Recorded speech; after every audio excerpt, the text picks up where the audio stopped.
In December of 2023, I was at the lowest point in my life, not knowing where I was going to sleep, shower, or eat. If I wasn't in a hotel, I was behind Chinese Kitchen in York. It was freezing outside at the time. I've also tested positive for COVID. A few days later, I found out I was pregnant. I couldn't believe it. I was scared and immediately thought about adoption. I couldn't take care of myself at the time, also struggling with addiction. I was afraid my other kids would feel some type of way if I went through with the pregnancy. I was worried about them asking why I was able to take care of this baby and not be there for them. Or if I did adoption, I was afraid they would hate me for that. A few weeks after finding out I was pregnant, I was at the wrong place at the wrong time. Someone wouldn't own up to their drugs, and I was charged with a felony. I sat in jail for 2 weeks, and a friend bonded me out. I stayed with them and ended up using, so I called Keystone. Luckily, they had a bed open. I was there for a while, but ended up leaving because I was miserable. I was back behind Chinese Kitchen. It was freezing rain. I was like, no, this ain't it. I called Keystone back. They let me back in. Not far from graduating the program, and of course, I called someone to pick me up.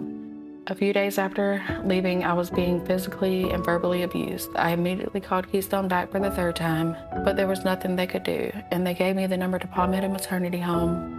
The program director recommended I call Tender Hearts. They had a bed open and allowed me to stay until PMH opened. My time at Tender Hearts was tough with knowing the neighbors were involved with drugs. I had court for the charges I received in January. That's when I knew God was real. He showed up. I got 18 months probation and had to complete drug and alcohol classes. When PMH opened, I was able to move in the day of. I was scared, angry, and miserable from being pregnant. I cried every day, wouldn't open up to anyone, stayed to myself until I gave birth to a beautiful baby girl. If it wasn't for Starsha staying with me at the hospital through labor and delivery, I probably would have given up. She cut the umbilical cord. I couldn't thank her enough. I have never completed anything in my life, the first one being parenting classes that PMH set me up with. I have learned a lot from and still learning. The next thing was graduating from Hazel Pittman Center. Finally got a job at Tender Hearts and have been working at the warehouse since the middle of November. This is the first time in my life that I've held a job this long. Another thing I have learned at PMH is structure.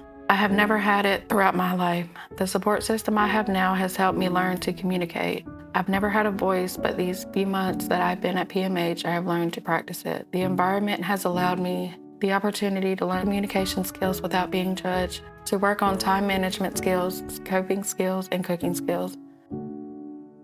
Living with my aunt as a kid, I went to church, but I don't really remember much. So the whole going to church thing was new to me. I believed in God, but never prayed. I have been going to Hillcrest since July of last year. The end of December, beginning of January, I surrendered my life to Christ. That is something I'll never forget. I couldn't thank Starsha enough for taking me to the altar. I have also had the privilege to bring my other 3 kids with me every Sunday. A few weeks after I got saved, my oldest daughter surrendered her life to Christ. On April 15th, I will have a year of sobriety. My hope by staying clean and following Christ is that I would get to help others who are going through what I've been through. I want to have my own home with all 4 of my kids and not depend on government assistance. I want to be a better mom to my kids. I just want to say thank you to the volunteer staff who have helped me along the way, and also to everyone who has helped support PMH.